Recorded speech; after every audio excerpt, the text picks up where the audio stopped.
ब्रह्मचर्य आश्रम, गृहस्थ आश्रम, संन्यास आश्रम और वानप्रस्थ आश्रम। इन चारों आश्रम में सबसे अच्छा और बड़ा आश्रम कौन सा माना जाता है, आज इसी विषय पर बात करते हैं। ज्येष्ठ भारत, श्रेष्ठ भारत, अंधकार से प्रकाश की ओर, आओ चलें वेदों की ओर। मैं मुकेश आर्य। श्रेष्ठ भारत में आज का विषय है गृहस्थ आश्रम व अन्य आश्रम।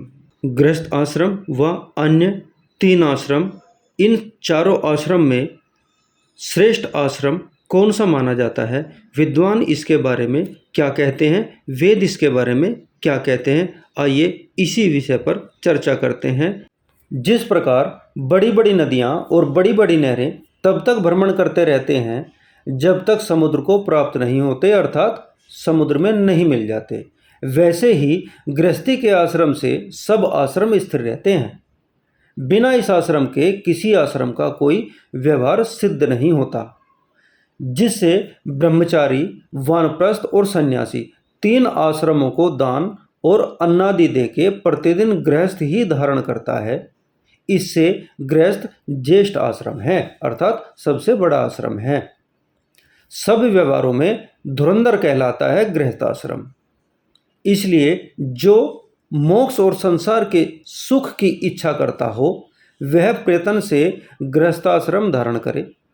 जो गृहस्थाश्रम दुर्बल इंद्रिय वाला अर्थात भीरू और निर्बल पुरुषों को धारण करने के अयोग्य है, उसको अच्छे प्रकार धारण करें। इसलिए जितना कुछ व्यवहार संसार में है उसका आधार गृहस्थाश्रम है। जो यह गृहस्थाश्रम न होता तो संतानोत्पत्ति के न होने के ब्रह्मचर्य, वानप्रस्थ और संन्यास आश्रम कहाँ से हो सकते थे। जो कोई गृहस्थाश्रम की निंदा करता है वही निंदनीय है और जो प्रशंसा करता है वो प्रशंसनीय है।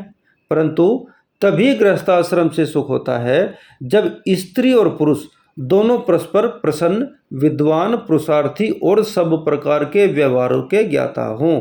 स्मरण रखने योग्य एक विशेष बात यह है कि गृहस्थाश्रम के सुख का मुख्य कारण ब्रह्मचर्य और पूर्वोक्त स्वयंवर विवाह है। कहने का तात्पर्य है कि गृहस्थ आश्रम तभी सफल है, तभी सिद्ध है, यदि वहाँ प्रेम विवाह हुआ हो अर्थात स्वयंवर हुआ हो और वह उसके दौरान भी ब्रह्मचर्य का पालन करता हो।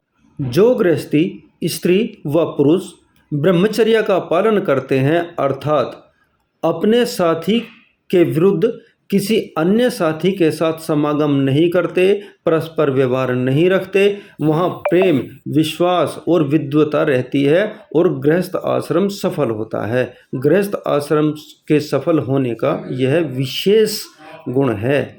चारों आश्रम में गृहस्थ आश्रम श्रेष्ठ आश्रम माना गया है, वेदों के अनुसार भी और विद्वानों के अनुसार भी।